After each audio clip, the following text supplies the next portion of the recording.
Magandang araw sa inyo. It's another tutorial for Circuit Analysis 1 at ang topic natin ngayon ay capacitors. So, ano ba ang capacitor? Ang isang electric capacitor ay isang aparato na idinisenyo upang makuha ang mga kinakailangang halaga ng kapasidad ng kuryente at may kakayang makaipon o makapag-imbak ng enerhiya. Ang component nito ay ginagamit upang magbigay ng sapat na enerhiya sa isang electronic device. Dahil nga ito ay nagpapasapat sa enerhiyang kinukonsumo ng device, mas mapapatagal nito ang paggamit sa device na tinutukoy. Isa itong passive two-terminal electrical component na ginagamit upang mag-ipon o mag-imbak ng enerhiya na nanggagaling sa ating baterya sa ilang segundo lang. At ito'y nagdi-discharge ng enerhiya patungo sa ating loop. So, ang tawag mo dito ay capacitor. So, ang symbol ng capacitor ay ito. Okay? So, dalawa sila. Itong isa ay non-polarized. Ibig sabihin, wala siyang polarity. Okay? So, ito namang isa ay polarized capacitor kasi may polarity siya. So, itong terminal na to ay positive. Okay? At yung sa kabila ay negative terminal. Okay?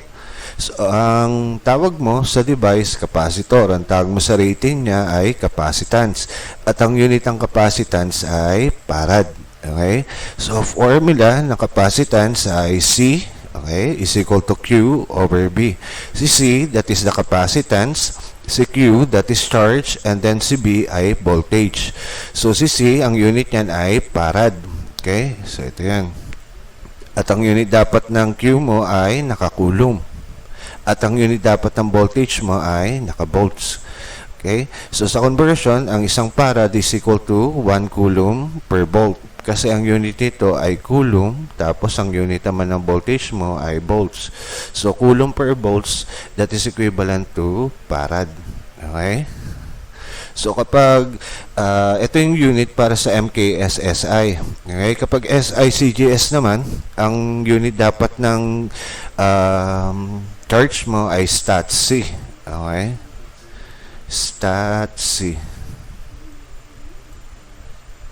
Over, ang unit dapat ng voltage mo ay stat B. Okay? Stat B. At yan ay equal sa stat F. Okay? Stat farad kapag CGS ang ginamit mo. Okay? Stat F. So, these are the unit na kailangan mong gamitin kapag CGS ang system of units na ginamit mo. Okay? So, ito, system ng units ng MKS ito. So, ito yung usual na ginagamit. So, ito, napag-aralan nyo na to sa Physics 2. May mga derivation nito. May conversion ng stat C sa C. May conversion din ng stat B sa B. Okay? So, meron din conversion ng stat F sa farad. Okay? So, one thing na kailangan mong tandaan, huwag mong tignan tong formula to na ganito lang kasi maraming topic ang pwedeng pumasok dito. Katulad sa charge, may formula to sa electric field. Ang electric field ay equal sa F over Q. Okay? At ang electric field din ay equal sa voltage over the distance. So, ang voltage din sa Ohm's law ay equal sa IR. So, maraming pwedeng pumasok na formula dito. Tapos, si current, ang formula niya sa unang topic ng circuit 1 nyo ay equal sa Q over T. So, maraming formula na pwede kang mabuo. Depende kung saan siya ipapasok ng mga topic. So, wag mong titignan tong formula na to na ganyan lang siya. Kasi humihirap yung mga problem na sinasagutan mo kapag ipinasok o in-incorporate yung mga topic na konektado dito sa topic na ito. Okay? So, I'll just give you an example. So, let us say, i-incorporate natin si electric field kasi may electric field topic dito. So, pwede mong ilagay na E is equal sa F over Q. Okay? That is the formula. Tapos, pwede din ang formula ng electric field ay voltage over D. Okay? Tapos, ang formula naman ng voltage mo ay IR sa Ohm's law. Okay? Tapos si I ay equal sa Q over T sa formula. Okay? Tapos si F sa Physics 1 ay mass times acceleration. Sa acceleration ay velocity over time. Si velocity ay distance over time. So marami na pwedeng formula ang capacitance mo kapag pinasok siya sa mga topic na ito. So, don't look at the formula na ganyan lang siya. Kaya humihirap yung bawat topic sa engineering kasi yung mga foundation subject para marating mo tong topic na ito ay pwedeng pumasok dito. Okay? Okay, let us talk about parallel plate capacitor. Kapag ang ibinigay naman sa yung mga variable ay dimension ng capacitor, itong formula na ito ang gagamitin mo. Okay? Kasi ang nasa loob ng capacitor ay dalawang parallel plate. Okay? So kapag malaki ang area mo ng plate na to, malaki ang capacitance mo. At kapag yung distance ng dalawang plate ay masyadong maliit, malaki ang capacitance mo. Okay? So, ang formula, kapag walang palaman sa gitna, hangin lang yung nasa gitna ng dalawang plate na yan, ang formula ng capacitance ay ito. C is equal to epsilon sub O times the area over D. Sa epsilon sub O, ang tawag mo doon ay permittivity of free space. Yun ay constant. Ang value nun ay 8.854 times 10 to the negative 12 farad per meter. Okay? So, si area, dapat ang unit nun naka-square meter, tapos ang distance between the two plates, dapat ang unit nun ay naka-meter. Okay? So, ang unit ito, okay, ay farad per meter. Okay? Ang unit dapat ng area mo ay naka-square meter. Okay? At ang unit dapat ng distance mo naka-meter. So, kung makapapansin mo, pag nag-receive through ka, lang lalabas sa'yo dyan ay farad, okay, over meter squared, okay, times meter squared. So, maka-cancel out itong meter squared na to. Ang matitira sa unit mo ay farad. Okay? So, ito yung conversion na gagabay sa iyo sa pag-derive mo ng mga formula at mga unit. Ang isang farad ay equal sa 1 coulomb squared per Newton meter, and that is also equal to 1 coulomb squared per joules. Okay? So, this is a table of the values of dielectric constant. Etong dielectric constant, ang symbol niyan ay K. Okay? Yan yung nilalagay sa gitna ng dalawang plate ng capacitor. Parang palaman ito para magkaroon ka ng iba-ibang value ng capacitances ng mga capacitor mo. So, ito yung mga nilalagay na palaman. Okay? So, yung kanina, yung nakita yung formula doon sa unang slide, bago ito, hangin lang ang nasa pagitan ng dalawang plate na yon. So, para magkaroon ka ng variation ng mga capacitances, nilalagyan ito ng mga palaman. So, ito yung mga palaman na nilalagay sa gitna ng dalawang plate na yan. Okay? So, you have to memorize all of these things. Sometimes, binibigay naman ito sa mga problem na. So, pwede mong hindi na rin siya i-memorize. Pero sometimes, may mga bagay na mga problem kasi nasagutan na walang binibigay na value ng material na yon. So, kailangan mong kabisaduhin ito o kaya may notes ka na ganito para masugutan mo yung problem na yan. Okay? Okay, let us discuss energy stored in a capacitor. Sabi natin, ang trabaho ng capacitor is to store electrical energy. So, tatlong formula ang ibinigay sa iyo para makompute mo yung energy na nai-store ng capacitor mo. Ang symbol ng energy is U. Okay? So, formula ay Q squared over 2C, or that is also equal to CB squared over 2, or that is equal to QB over 2. So, kahit ano dyan sa tatlong formula na yan, pare-parehas lang yung sagot na makukuha mo. So, depende kung ano yung given sa problem. So, mamili ka na lang kung sino sa kanilang tatlo ang pwede mong gamitin. Okay? So, lahat ng unit nito ay equal sa joules. Okay? Joules. So, that is the unit para sa energy. Okay? So, sa CGS naman, ang unit ng energy ay ergs. Okay? So, ito, kapag MKS. Okay? MKS. Kapag CGS, ang ginagamit ay ergs. Okay? Ito yung may mga stat B, stat C, tsaka stat F. Okay? So, ito yan. So, kapag nilagyan mo na ng palaman, yung gitna ng dalawang plate, ang tawag mo na doon ay itong topic na to, capacitors with dielectric placed between the plates. So, yung nilalagay mong palaman sa gitna ng dalawang plate, ang tawag mo doon ay dielectric. Yun yung, ang symbol nun ay letter K. Yun yung kanina sa table. Okay, so CC, that is the final capacitance, which is equal to dielectric tapos original capacitance. Kasi multiply mo lang yung dielectric dun sa original capacitance. Kasi kapag tinanggal mo yung dielectric sa gitna, yung original capacitance mo ay equal din do sa final capacitance mo. So kaya pag nilagyan mo na siya ng palaman, ito na yung kalalabasan niya, yung final capacitance na. So kaya K, C, sabo. Okay? So, yung C sabo mo, that is the original capacitance. So, kung mapapansin mo, this is the formula ng capacitance mo, epsilon sabo area over D kapag dimension yung ibinigay sa'yo. So, nilagyan siya ng palaman, kaya may K doon. Okay? So, ang tawag mo naman dito sa K, okay? Dito sa K times ang epsilon sabo ay permittivity of dielectric. Okay?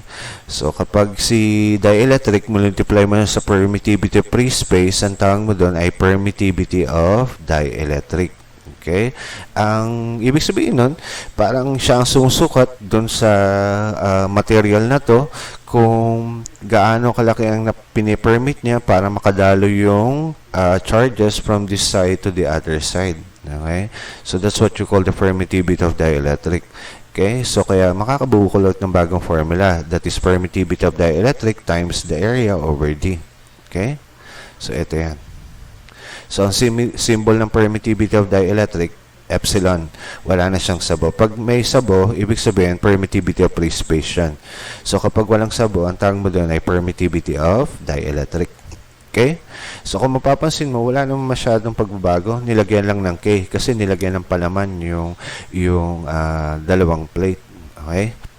So, yung mga formula, yun pa rin yung mga formula lang nakita mo kanina doon sa unang mga slides.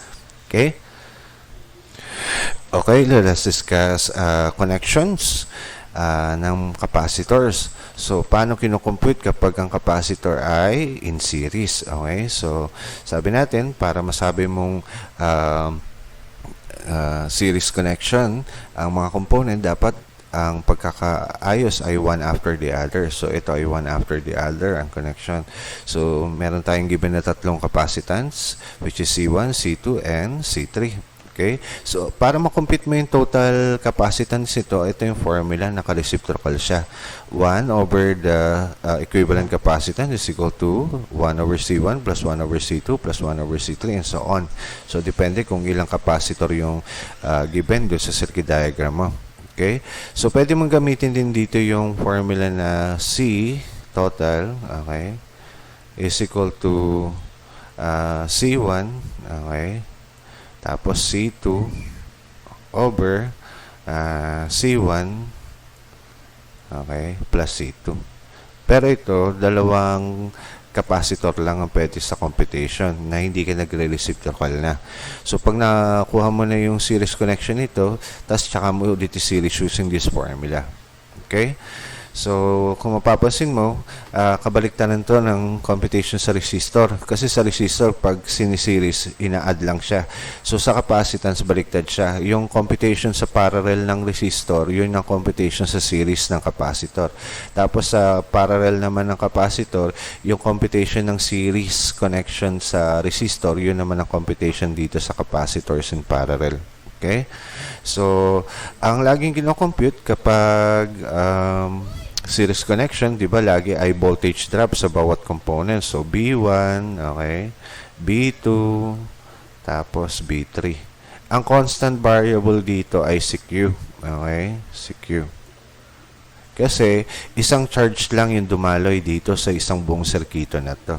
So, ang constant variable dito ay si Q. Okay? Kasi diba si Q are incorporated sa current. Dahil ang formula ng current ay I is equals to Q over T. Okay? So, ang constant variable pagdating sa capacitor in series ay si Q. Okay? So, para makuha mo si voltage 1, voltage 2, and voltage 3, ito yung formula. Galing yan doon sa unang formula kanina sa slide, which is C is equals to Q over B. So, para makuha mo yung voltage, magiging formula nun ay Q over C. Okay, so B1, that is Q over C1, B2 is Q over C2, and then B3 is equal to Q over C3, and so on. So, pag nag-KVL ka, papasok pa rin dito, voltage in is equal to voltage drop. So, lahat ng voltage drop, pag inad mo, equal dapat yun sa voltage source mo. Okay? So, kaya BT is equal to B1 plus B2 plus B3 up to Bn. Okay? So, yung energy, para makompute mo, that is U or W yung ginagamit na symbol. So, si W, that is 1 half QB1 plus 1 half QB2 plus 1 half QB3. So, depende. Kahit ano dun sa tatlong formula kanina sa energy, pwede mong gamitin. Pare-parehas lang yung sagot. Kaya ito yung ginamit na formula kasi ang constant variable ay si Q. So, mas mabilis makompute yung energy dito kapag nakompute mo na yung mga voltage drop sa bawat capacitance na ito. Okay, sa capacitor na ito. Okay? So, these are the formula that you're going to use para sa capacitors in series. Okay? So, doon naman tayo sa may capacitors in parallel.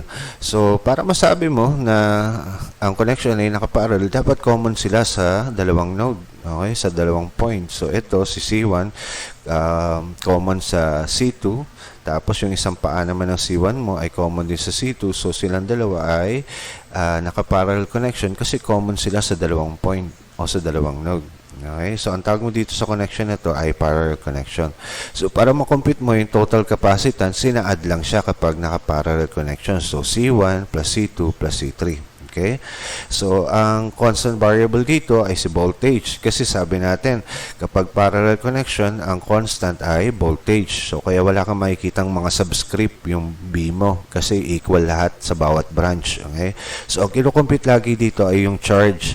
Kasi yung charge na QT dito, na galing sa source mo, okay, total charge, paghahatian itong tatlo na to. Meron kang 1 dyan, Q1, Q2, at saka Q3. So, ito yung mga formula na yan. Galing sa formula doon sa unang slide natin na C is equal sa Q over B. So, ang magiging formula ng Q mo ay CB. So, kaya para makuha mo si Q1, that is C1B, and then si Q2, C2B, and then si Q3, C3B.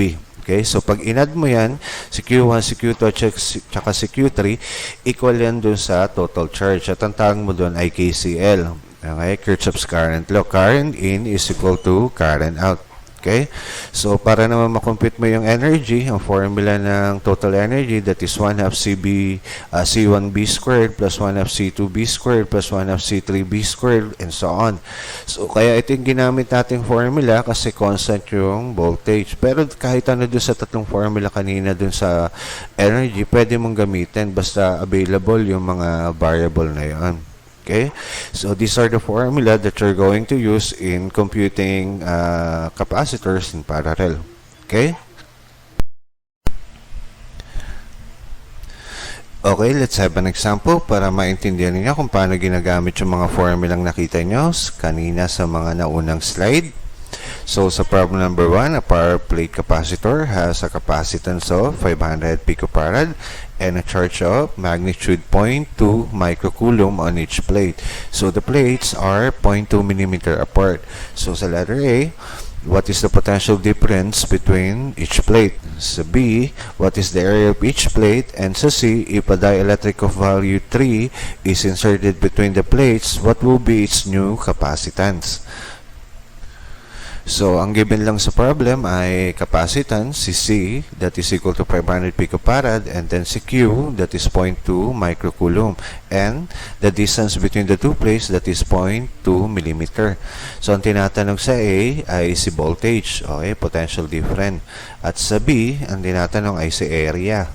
At sa C, kapag daw nilagyan na ng palaman yung pagitan ng dalawang plate, na ang value ng dielectric ay 3, ano na daw yung magiging final capacitance ng capacitor na yan. Okay? Okay, let's answer this problem. So, ang given ay C, which is 500 picofarad. Si Q ay 0.2 microcoulomb. And then si D ay 0.2 millimeter. So, si C at saka si Q ay nasa tamang unit. So, si D, kailangan i-convert natin sa meter para mag-arrive tayo sa tamang unit. Okay? So, si 0.2 millimeter, i-convert natin sa meter. So, sa isang metro, merong 1,000 millimeter. So, this will cancel out. Ang lalabas dyan ay 2 times 10 to the negative 4 meter. Okay? So, pwede na tayo mag-solve. Sa part A, ang hinahanap ay potential difference between each plate. So, that is the voltage. So, sabi natin, ang formula ng capacitance ay equal sa C is equal to Q over B. So, para makuha natin si B, we manipulate this formula. Si B ay equal sa Q over C. So, we substitute the given data. Si Q ay equal sa 0.2 times 10 to the negative 6 coulomb, okay, kasi micro, over 500 times 10 to the negative 12 farad. So, kaya negative 12 kasi pico. Okay? So, kapag in-evaluate mo itong variable na to, itong term na to, ang lalabas sa sagot sa iyo dyan ay 400 volts. Okay? So, sa letter B, ang hinahanap ay sa area. So, sa formula, ang gagamitin natin ay yung may dimension ng mga formula. So, ang formula ng C is equal sa epsilon sabo, area over D. Okay, so, kailangan natin makuha ang formula ay sa area. So, we manipulate. Ang magiging formula ng area will be CD over epsilon sabo. Okay, so we substitute the data. So, si C, that is equal to 500 times 10 to the negative 12 farad. And then the distance between the two plates is equal to 2 times 10 to the negative 4 meter over the value ng epsilon sabo, that is 8.854 times 10 to the negative 12 coulomb squared per Newton meter squared. So, lalabas sa sagot sa iyo dyan, pag in-evaluate mo yan, term na yan, ang lalabas ay 0.0113 square meter. Okay? So, sa part C, tinatanong, ano daw yung magiging bagong capacitance niya kapag nilagyan ng palaman yung pagitan ng dalawang plate. So, ang formula, C is equal to K times the original capacitance. So, ang value ng K mo, the dielectric, that is 3, and then yung original capacitance, that is 500 times 10 to the negative 12 farad. So, ang lalabas sa sagot sa iyo doon ay 1,500 picofarad. Okay? Okay, let's have another example. So, problem number 2, a plain power capacitor has a circular plate of radius 10 cm separated by a distance of 1 mm. How much charge is stored on each plate when their electric potential difference has the value of 100 volts? So, ang given ay radius, which is 10 cm. And then the distance between the two plates is 1 mm and the voltage is 100 volts. We are required na i-compute yung Q. Okay? How much charge ang tinatanong eh. So, Q ang hinahanap dito. So, kung mapapansin mo, ang binigay niya sa plate ay circular plates. Okay? So, ibig sabihin, para makompute mo yung area, dapat formula ng circle ang maggagamitin mong formula sa area mo. It may either be pi r squared or pi d squared over 4. Okay? Okay, let's answer this problem. So, ang given ay radius na 10 cm. So, we have to convert the data into metric, SI MKS. So, 10 cm, we convert it into meter. Ang isang metro ay equal sa 100 cm. So, this will cancel out yung centimeter na to. 10 times 1 over 100, that will give you 0.1 meter. Okay? So, since nakuha na natin si R, pwede na natin makompute si area. Since sinabi niya, circular plates ito, so ang gagamitin mong formula ay area ng circle. Okay? Ang area ng circle is equal to pi r squared. So, that is equal to pi times dun sa radius na kinonvert nating value, that is 0.1 meter quantity squared. Ang lalabas sa sagot sa doon ay 0.0314 square meter. Okay? So may isa pang unit na mali, that is yung distance between the two plates, that is 1 millimeter. We're going to convert it also into meter. So yung distance, that is 1 millimeter, sa isang metro merong 1,000 millimeter. So this will cancel out. Okay? So 1 times 1 over 1,000, that will give you an answer of 1 times 10 to the negative 3 meter. Okay? And then the voltage ay 100 volts. So ang tinatanong ay si charge. So kung mapapansin mo, dalawang formula ang pwede mong gamitin. Okay? So, si C, dahil may dimension na binigay, so ang formula ng C mo is epsilon sa buo, area over D. And then, si C din ay equal din sa Q over B. Okay? So, we equate these two formula. Ito yung kalalabasan niya. Epsilon sa buo, area over D, and then that is equal to Q over B. So, kailangan natin mahanap ay si Q. So, we transpose this B, i-cross multiply mo to dun sa other side. Ang lalabas dun ay itong formula na ito. Okay? So, Q is equal to epsilon sa buo, area times the voltage over the distance. So, we substitute the data na given at mga calculated data natin. Ang lalabas dyan ay 8.85 times 10 to the negative 12 coulomb squared per Newton meter squared times the area, that is 0.0314 square meter, times the voltage, that is 100 volts, over the distance, that is 1 times 10 to the negative 3 meter. So, ang lalabas na sagot sa dyan ay 2.779 times 10 to the negative 8 coulomb. Okay? Okay, let's have another example. So problem number 3, a 3 microfarad capacitor is connected to a 100 volt battery. How much energy is stored in the capacitor?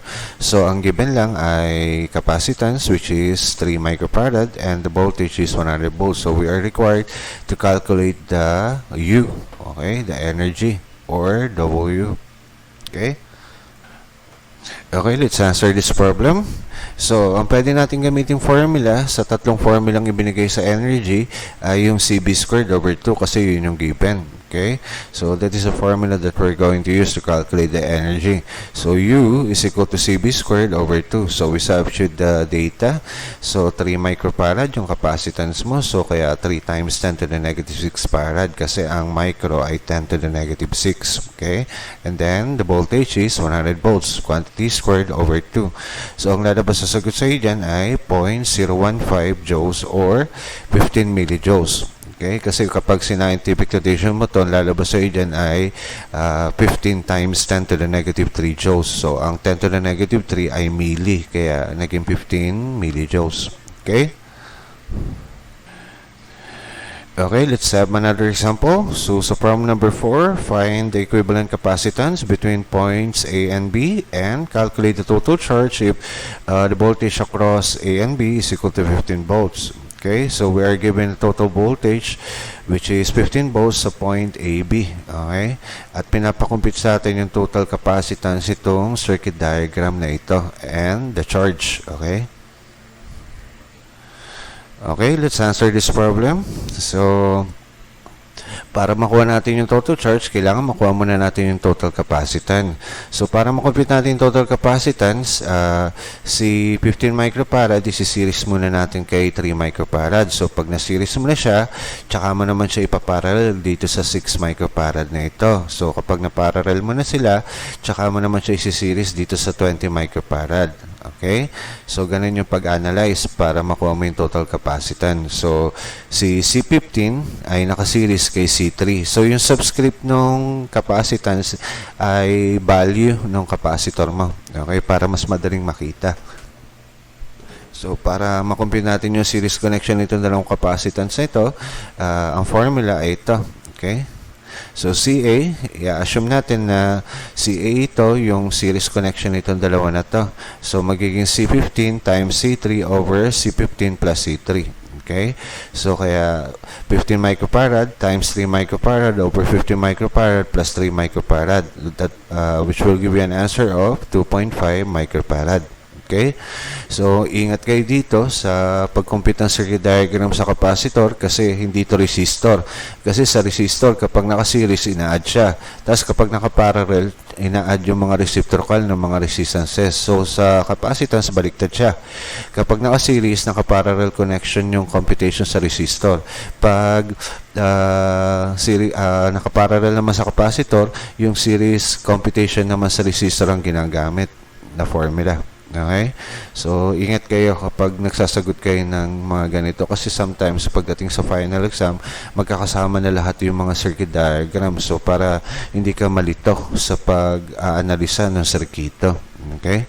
So, since na series mo na to, ipaparallel natin siya kay 6 microfarad. Kaya si CA ay nakaparallel kay C6. Okay? So, i-assume natin yung makukuha natin sagot doon ay CB. Okay, so si CB is equal to CA plus C6. So, that will give you 2.5 microfarad, yung value ng CA na nakuha mo kanina, plus 6 microfarad, which will give you 8.5 microfarad. Okay? So, dahil na-simplify mo na yung circuit na to, tsaka naman natin siya isi-series kay 20 microfarad. Kaya si CB, okay, ay naka-series kay C20. Okay? So, ang C total mo na, yung total capacitance na magiging formula ay CB times C20 over CB plus C20 kasi naka-series sila. Okay? So, substitute the data. That will give you 8.5 microfarad times 20 microfarad over 8.5 microfarad plus 20 microfarad. Ang sagot na lalabas sa iyo doon ay 5.965 microfarad. Okay?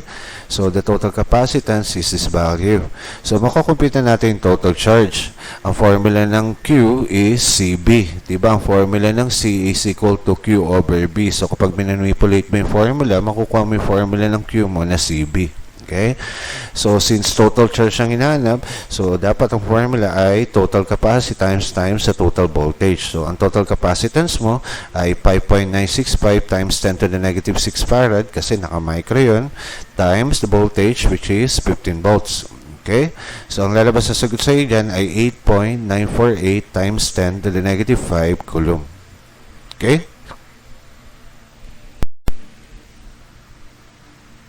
Okay, let us discuss transient and capacitive networks, charging phase. Okay? So, itong mga example na diagram dito ay charging phase ng capacitor. Tinuturo sa'yo dito kung paano mag-charge ang capacitor mo. Okay? So, ibig sabihin ng transient ay lasting only for a short more time or impermanent yung current and voltage mo sa circuito mo for a short time. Okay? That's what you call transient. So, kapag sa charging phase ng capacitor mo, like for example, itong circuit na ito, kapag itong switch na to ay tumama dito sa point 1, okay, dadalo yung kuryente dito sa circuito na to. Okay? So, kakarga yung capacitor mo na to. So, during charging, habang kumakarga yung capacitor mo, naka-open circuit yung capacitor mo. So, ibig sabihin, yung voltahe across kay capacitor ay equal do sa input voltage mo. Okay? So, ito ay totoo kapag during charging siya. Okay? Kapag kumakarga pa lang yung capacitor mo ng enerhiya. So, ang B sub C mo ay equal sa input voltage mo. Okay? So, ito yung diagram na yan. So, abang nagkakarga siya. So, kapag nag-saturate na fully charged yung capacitor mo, ang capacitor mo ay nag-short circuit na para dumaloy na doon sa circuito na yon. So, yung voltage across doon sa capacitor ay equal sa 0 kapag fully charged na yung capacitor mo. Okay? So, nangyari lang na B sub C is equal to 0 kapag saturated na yung capacitor mo. Okay? Na fully charged na siya. Okay? So, paano mo malalaman kapag fully charged na yung capacitor? Kailangan narating niya na yung 5-time constant. Okay? Na sinasabi. Okay? So, 5-time constant. Okay? Yan. So, kapag na-reach niya na yung 5-time constant, automatic yun yung capacitor mo ay fully charged na. Okay? So, ang tatandaan mo, during the charging phase, kapag kumakarga pa yung capacitor mo, open circuit siya, at yung voltahe across dun sa capacitor ay equal dun sa input voltage mo. So, kapag fully charged na yung capacitor mo, nagsha-short circuit siya, at ang voltahe across dun sa capacitor ay equal na sa 0 kapag fully charged na siya. Okay?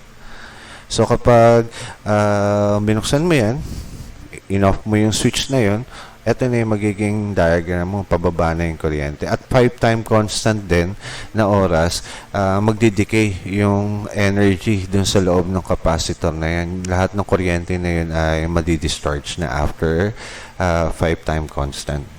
Okay?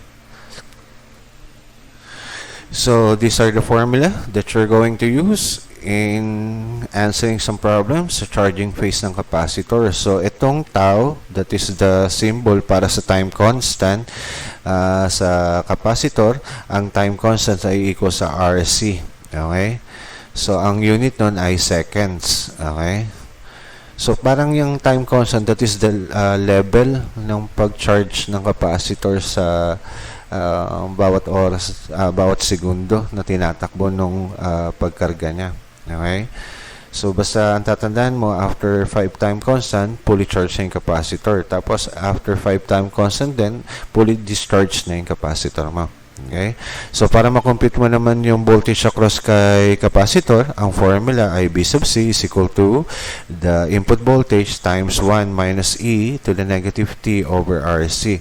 So, pwede rin maging negative T over the time constant ang formula nito kasi ang RC is equal to time constant. Okay? So, para naman makompute mo yung voltage across kay R, ang formula ay total voltage times E to the negative T over the time constant or RC. And then the current through RC, that is I sub C is equal to E over R, E to the negative T over RC. And then to calculate the charge, that is Q is equal to C times the voltage across kay capacitor, or that is also equal to the capacitance ng capacitor times the input voltage times 1 minus E to the negative T over the time constant. Okay? So, these are the formula that you're going to use, and you have to memorize all of this formula kasi ito yung tutulong sa iyo sa pagsagot ng mga problem sa charging phase ng capacitor. Okay? Okay, let's have an example para maintindihan niyo kung paano ginagamit yung mga formula sa charging phase ng capacitor. So, sa problem number 1, find the mathematical expression for the transient behavior of B sub C, I sub C, and B sub R for the circuit of figure 10.35 when the switch is moved to position 1. So, plot the curves of B sub C, I sub C, and B sub R. So, sa letter B, how much time must pass before it can be assumed for all practical purposes that I sub C is equal to 0 ampere and B sub C is equal to E volts. Okay? So, ito yung given circuit diagram.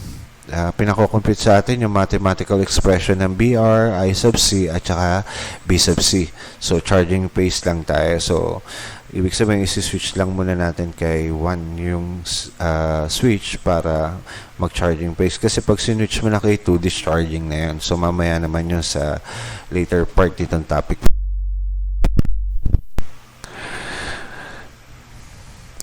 Okay, let's answer this problem. So, ang unang hinahanap mo na ay si B sub C, si I sub C, at si B sub R. So, ang una natin kukumputin yung time constant para mabilis natin magawa yung equation. Okay? So, ang time constant ng formula is RC. So, we substitute the data. So, pag sinwitch mo yung switch dito, so si RC, itong gagamitin mong RC. Okay?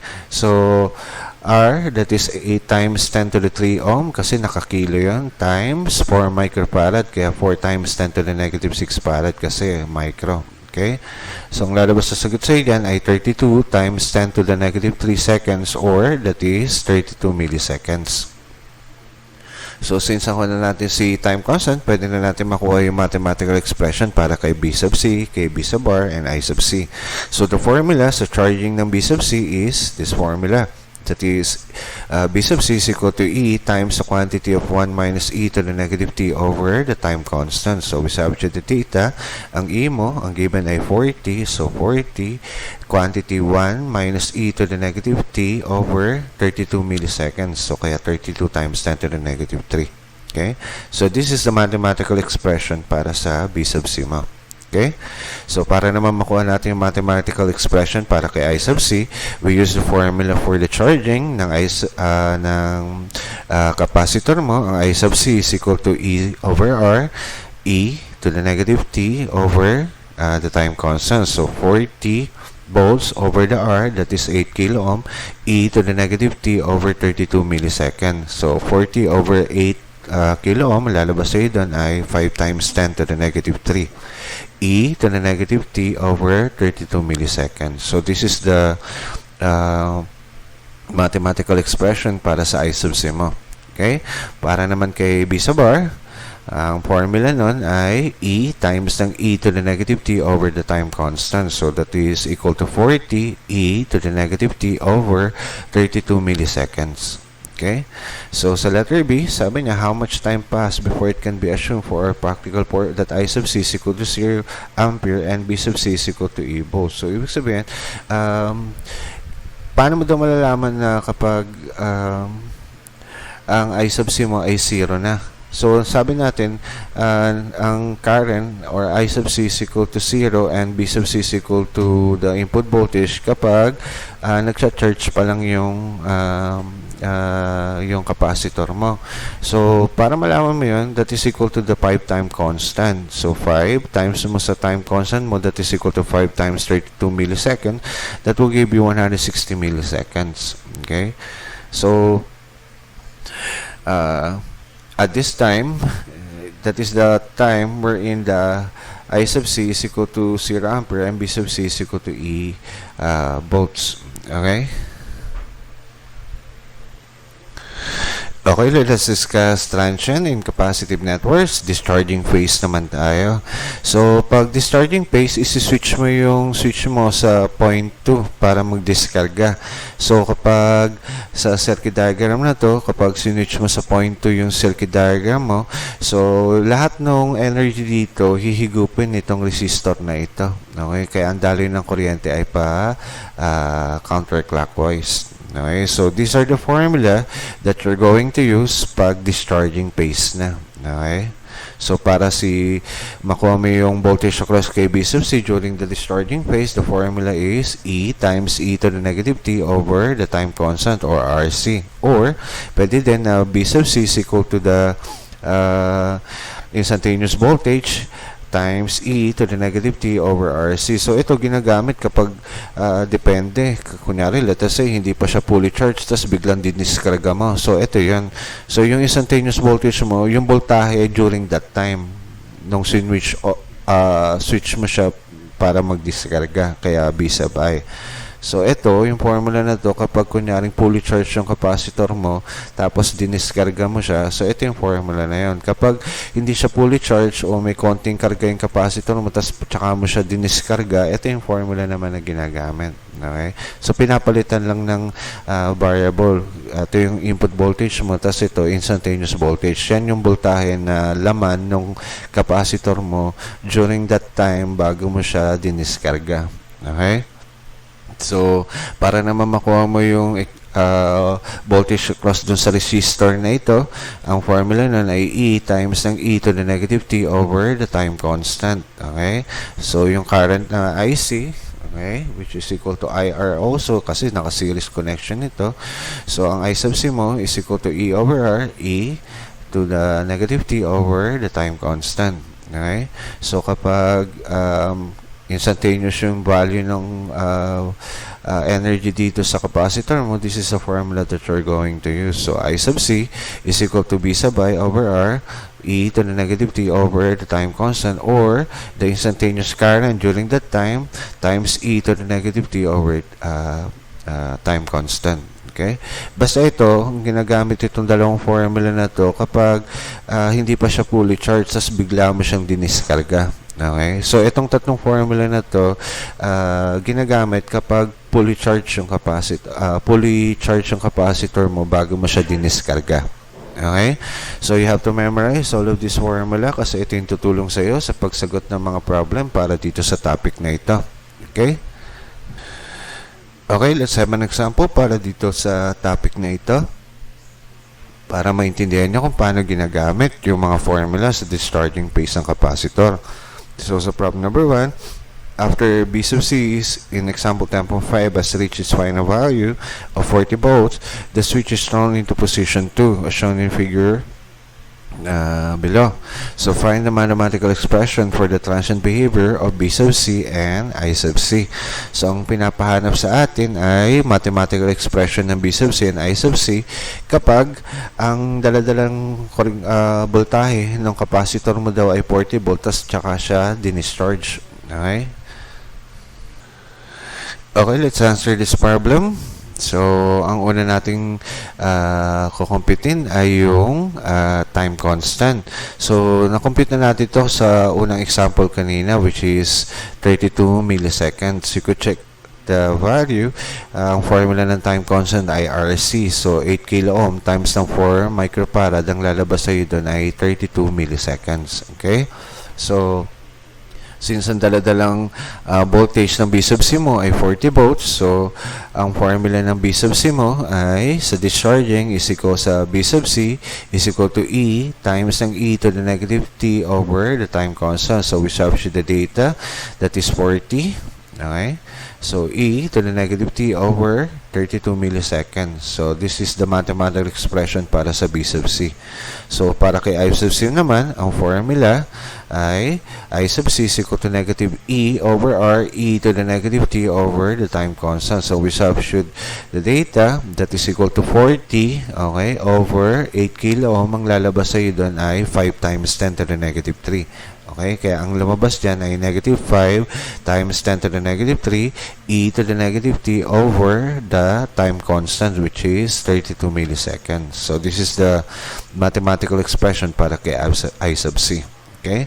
So, para naman makuha natin yung mathematical expression para kay BR, that is equal to negative E to the negative T over the time constant. So, we substitute the data. That will give you negative 40 E to the negative T over the time constant, which is 32 milliseconds. Okay? So, ito, mathematical expression lang kasi yung hinahanap. Pero kapag binigyan ka ng value ng time, T, let us say at 10 seconds, makukompute mo yung variable na B sub C, I sub C, at saka B sub R. Okay? Okay, let's have another example. So, problem number 2, find the mathematical expression for the transient behavior of the voltage across the capacitor in the figure shown if the switch is thrown into position 1 at t is equal to 0 seconds. And repeat part A for IC. So, ibig sabihin, kapag sinwitch mo sa point 1, yung circuito mo, kuhanin mo daw yung mathematical expression ng B sub C at saka I sub C. So, ibig sabihin, at point 1, that is charging. Okay? Tapos sabi niya, find the mathematical expression for the response of B sub C and I sub C if the switch is thrown into position 2 at 30 millisecond.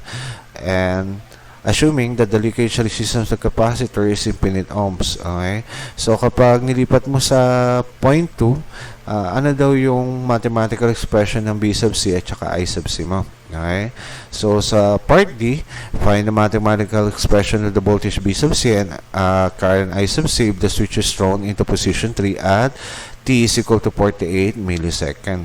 So, ibig sabihin, pagdating dito sa 3, magdi-discharging phase na yan. Kasi, lahat ng karga dito, hihigupin itong resistor 2 mo na ito. Okay? So, sa point 1, charging tayo. Sa point 2, ano siya, parang idle siya sa point 2. Tapos, pagdating sa point 3, discharging phase naman siya. Okay?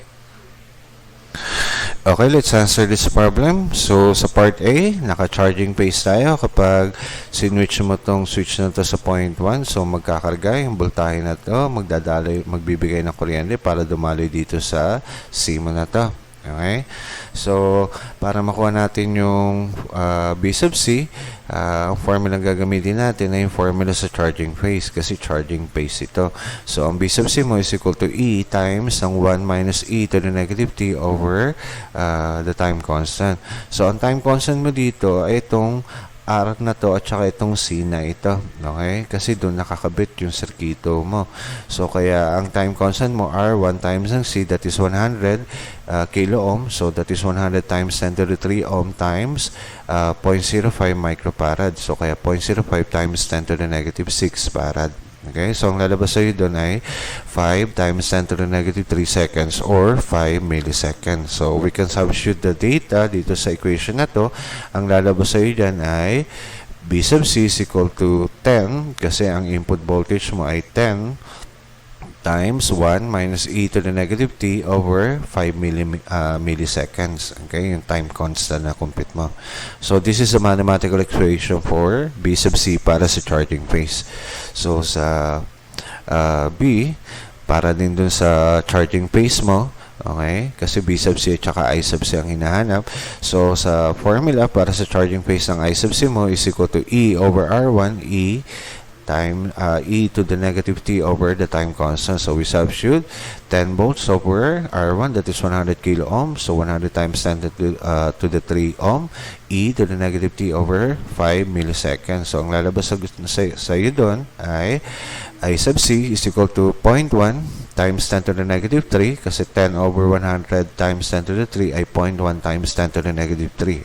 Okay? E to the negative T over the time constant, that is 5 milliseconds. Okay? So, ito yung sagot para sa charging phase para sa part A. Okay? Okay, sa part C, isi-switch mo naman siya dito sa point 2. So, ang tawag mo dyan ay idle part ng capacitor mo o storage space niya. So, automatic, ang daladalang voltahe nun ay yung fully charged niya, okay? Which is 10 volts, which is equal to the input voltage mo. And the current is 0 ampere during this point. Kasi wala naman dadaluyan ng kuryente mo kundi dun lang sa circuit na yan. Okay? So, sa part D, isi-switch mo naman daw tong pointer na to sa point 3 dito na. So, discharging phase na ito. Okay? So, magbabago na yung value ng time constant mo dito. Kasi, ang gagamitin mo ng value ng R mo ay itong R2 na. Hindi na yung R1. Okay? Kasi ito yung circuito para sa discharging phase niya. So, ang formula para makuha natin yung mathematical expression ng B sub C and I sub C, ang B sub C mo is equal to E times E to the negative T over the time constant. So, ang time constant natin para dito sa discharging is R2 times ng C. Okay? So, ang R2 mo, that is 200 times 10 to the 3 ohm, kasi nakakilo yun, times 0.05 times 10 to the negative 6 farad, kasi naka-micro. Okay? So, ang lalabas sa'yo doon ay 10 times 10 to the negative 3 seconds or 10 milliseconds. Okay? So, since nakuha na natin yung time constant, pwede na natin makuha yung mathematical expression ng B sub C. So, ang B sub C mo is equal to 10. Okay? That is the input voltage. 10 E to the negative T over 10 milliseconds, which is the time constant. So, ito yung equation mo para sa B sub C mo sa discharging phase. Okay?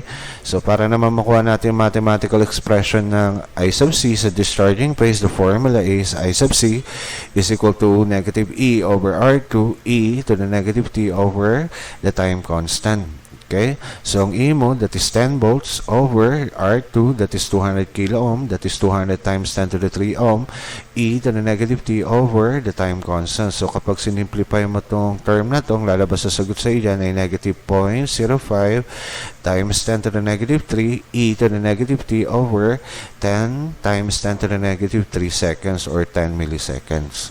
Okay?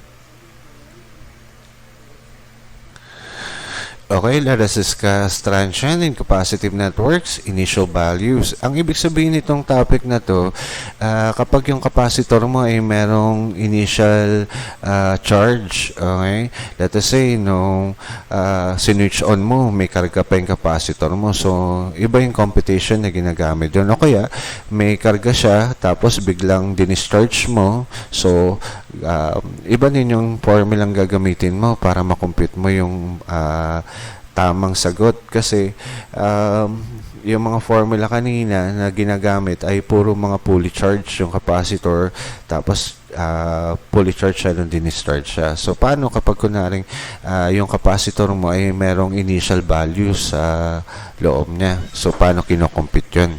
Okay? So, the formula ay B sub C is equal to the final value of the voltage plus the quantity ng initial voltage ng capacitor minus the final value ng capacitor voltage mo times e to the negative t over the time constant. And the maximum current Im is equal to E minus B sub C over R1 plus R2. Okay? So, these are the formula na gagamitin mo kapag may initial value yung capacitor. Okay? So, ito, kaya dalawa yung resistor nito. Kung dalawang resistor ang nasa loob ng circuito mo, pero kung isa lang, di isa lang yung ilalagay mong R dito para makuha mo yung current na dumaloy dun sa buong circuito na yan. Okay? So, let's have an example para maintindihan nyo kung paano ginagamit itong formula na ito.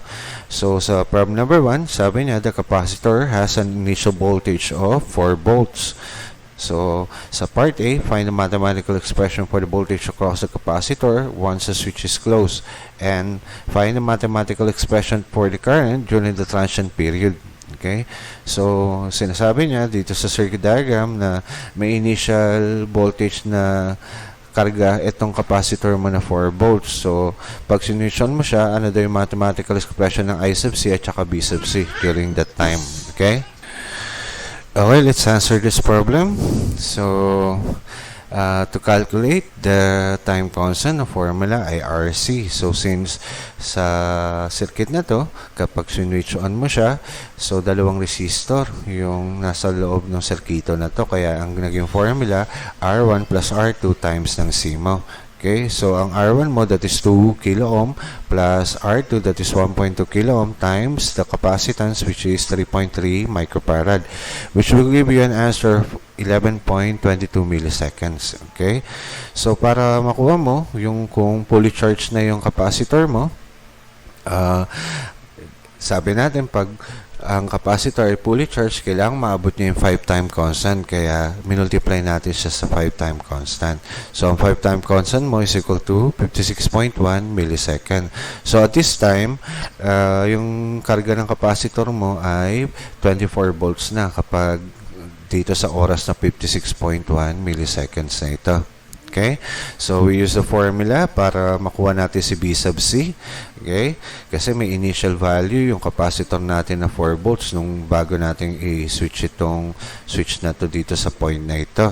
So, ang formula ng B sub C is equal to the final voltage or the input voltage mo plus the initial value minus ng final voltage times the quantity e to the negative t over the time constant. So, ang final voltage mo or the input voltage mo, that is 24 volts plus 4 volts minus 24 volts quantity e to the negative t over the time constant, which is 11.22 millisecond. Okay? So, ang B sub C mo, ang lalabas ay ito. Okay? So, that will be 24 minus 20 volts e to the negative t over 11.22 milliseconds. So, this is the mathematical expression for the voltage across kay C. Okay? So, kaya yung B sub M mo, yung final voltage niya, kasi pag nag-fully charge siya, sabi natin, di ba, the voltage across this capacitor during the charging phase is equal to 24 volts. So, ibig sabihin, ang final voltage ng capacitor mo ay 24. Okay? So, this is the equation. Okay? So, sa part B, para makuha naman natin yung mathematical expression ng I sub C mo, kailangan makuha muna natin yung current I. Kasi ang formula nun ay I e to the negative t over 11 over the time constant. That is the formula. So, para makuha natin yung current na dumaloy dito, ang formula nun ay E minus ng voltage across kay C over nitong total resistance na ito. Gumamit lang tayo ng Ohm's law. Okay? So, E that is 24 volts minus nung initial voltage na dala-dala ng capacitor mo over R1 plus R2. Okay? So, yun yung current na dumaloy dito sa circuito na ito. Okay? So, 24 minus 4 volts over 2.2 kilo ohm plus 1.2 kilo ohm. Ang lalabas sa ito ay 20 volts over 3.4 kilo ohm.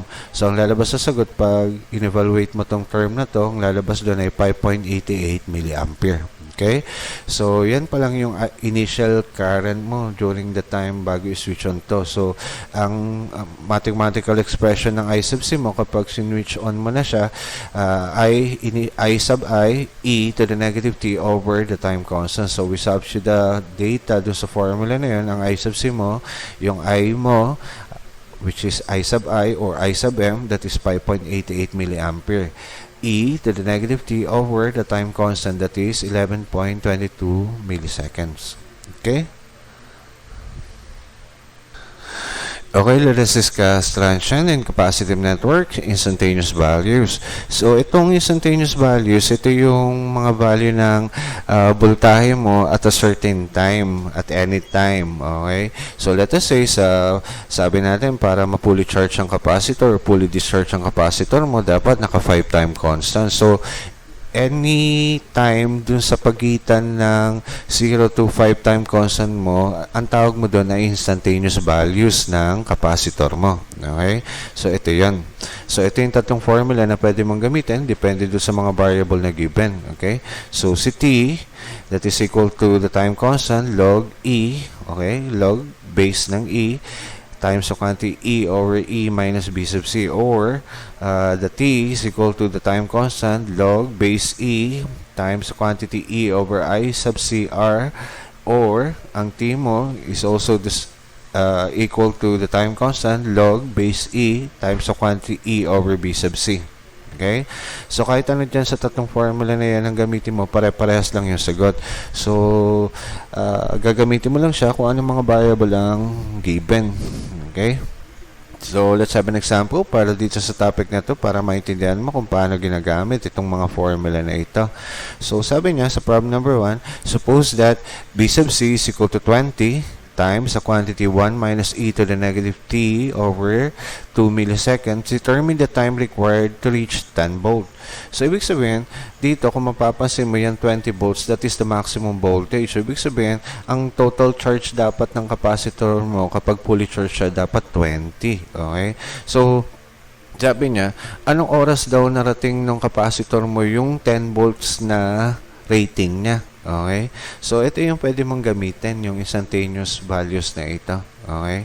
So, T, okay, is equal to, ang gagamitin natin ay ito. Kasi ang ibinigay sa atin ay voltage ng capacitor at saka yung voltahe, yung total voltage dun sa circuito na yun. So, kaya ito yung gagamitin nating formula. Okay? Yung may E over E minus B sub C. So, we substitute the data. T is equal to 2 milliseconds kasi ito yung time constant mo. Okay? Diba ang formula nun ay T over the time constant. Okay? So, kaya 2 millisecond log base E times the quantity 20 volts. Ang E mo kasi ito yun. That is the total voltage. 20 volts over 20 minus 10 volts. Okay? So, ang lalabas sa sagot sa doon ay 2 milliseconds log base E ng 2. So, kapag pinindot mo sa calculator mo yung log base E ng 2, ang lalabas doon ay 0.693. Okay? So, 0.693 times 2 milliseconds, ang lalabas sa sagot sa doon ay 1.386 milliseconds. Okay? So, sa oras na yan, ang karga ng capacitor mo ay 10 volts. Okay? So, I guess that's it. Sana marami kayong natutunan. See you again for another tutorial para dito sa subject na ito. Don't forget to like and subscribe. Until next time, bye-bye!